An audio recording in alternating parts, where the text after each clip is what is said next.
Get set, You guys go. are going to make me start laughing. Am I ready to go? Yeah, go.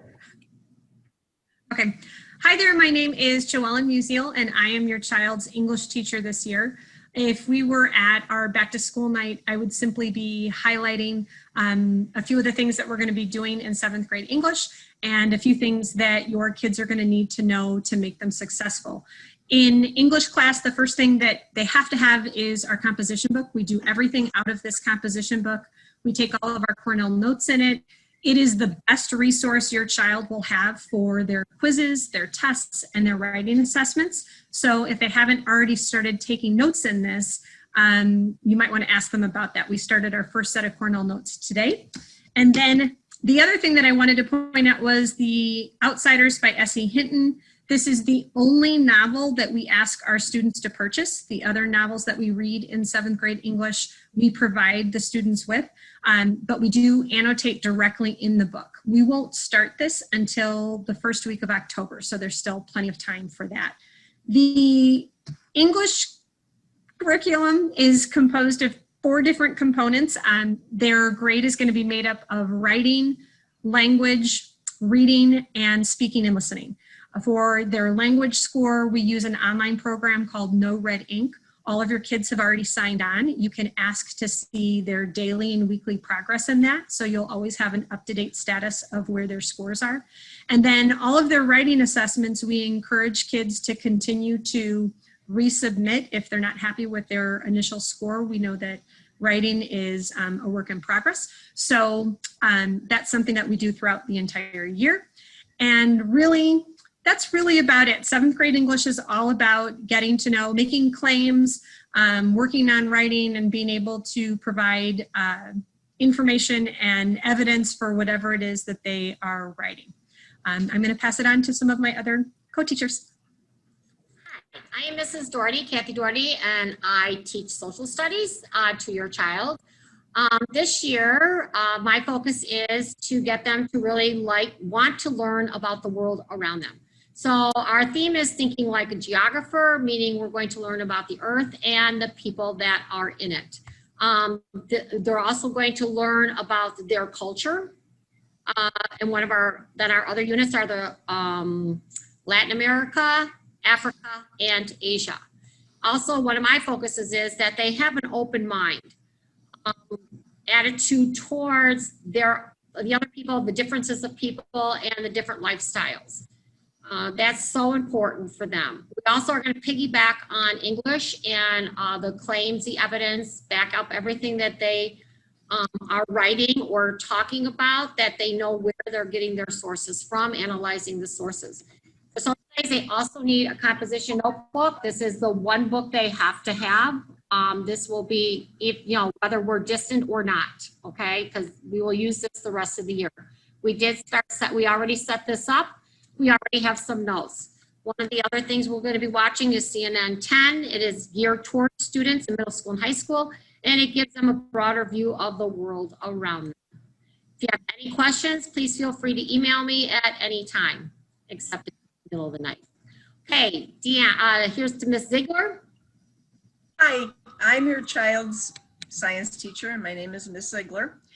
In science this year, we're going to start out the year, the first semester, and we're going to be doing physical science, mostly in the area of chemistry.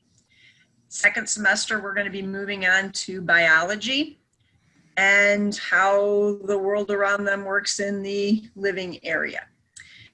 Like the other classes, they will need their notebook for their composition notebook. And we are doing a lot of claim evidence reasoning stuff.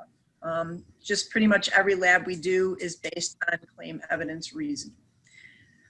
Hope to get to know your kids better than I do right now. I am really excited, and it's just really hard right now with the long distance learning. Jadon, your turn. Hi, my name is Mr. Jadon. I teach math, 7th grade math and accelerated math. And I have some slides. I'm the math guy, so I'm really detail oriented. So I'm going to show you some slides. And these slides, if I go too fast, because I've had a lot of coffee today, if I go too fast, I'm going to put the slides on my Canvas classroom pages. This is my home page. if you need to contact me, everything goes through Canvas. You can click on my email address and you'll send a Gmail right to me, and I'll try to get back to you as quickly as possible. Here are the required materials. I need the kids to have a big supply of pencils and paper. Pencils and paper, a lot of pencils and paper. They've got to have a Chromebook. Sometimes they'll have a book, sometimes they'll have a packet, sometimes they'll just have a worksheet, and I want them to have a calculator as well. So they need to bring these things with them every day. Classroom notes. Like most of the other teachers have mentioned, the best thing to do is to get a composition notebook, something that they can keep all of their math notes in one place, because we don't like for kids to mix up their subjects. They get lost if they mix their subjects up. So I want them to have all of their notes in one place. When we take notes in class, again, it depends on the day. We might be writing in a workbook. We might be writing in a packet. They might print a worksheet that I put online, or they can just write things down on a piece of notebook paper. And I don't care where the paper comes from, but it's got to be math only. It could be a spiral, a folder, a binder, a notebook, a journal. But those composition notebooks work really well. All right, a typical week, even though your child might only see me 2 or 3 times a week on a live Zoom, they're going to have math homework and a math lesson every day, unless there's a test that day. Hey, all lessons, whether it's a live day or it's an individual study day, all of my lessons will be recorded, so they can either watch me live or they can watch a recorded video. A lot of the students like the recorded videos better because then they can learn at their own pace. They can stop and start whenever they need to. But all of my lessons will be recorded, so they shouldn't have to worry if they're absent. All they have to do is go back and play the video. I want all homework. I'm really old. I'm old school. I want all of their homework to be done with paper and pencil, the good old-fashioned way. Do everything on paper and pencil, and keep that in a safe place. Keep all your math stuff in one place, in one binder. Eventually, they're going to be submitting their answers electronically or digitally or online, but I want them to keep a hard copy of all of their work. Write down the problem, show all your work, and then circle your answer. Keep that hard copy, and I'll show them later how to submit their work electronically. Again, I'm going to put these slides in my Canvas class, and good luck. This is going to be a really good year. We cannot wait until everybody is back in the classroom so we can see everybody. Anything else? Nope. Nope, Thank that you. was awesome. Yeah. Can't wait to see you guys live. Me Bye. too. Yes, miss you. Can't wait until Miss we're all being in back in the class. building. Yes.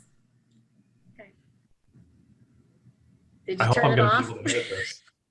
But I think we have to get to a meeting. Oh, now. my dogs my puppies are wrestling in the background. I'm like, Just- I got it. Just hit stop, and then when I kick you guys out, I'm going to have a recording of this. Right. You just say end meeting, and we'll start.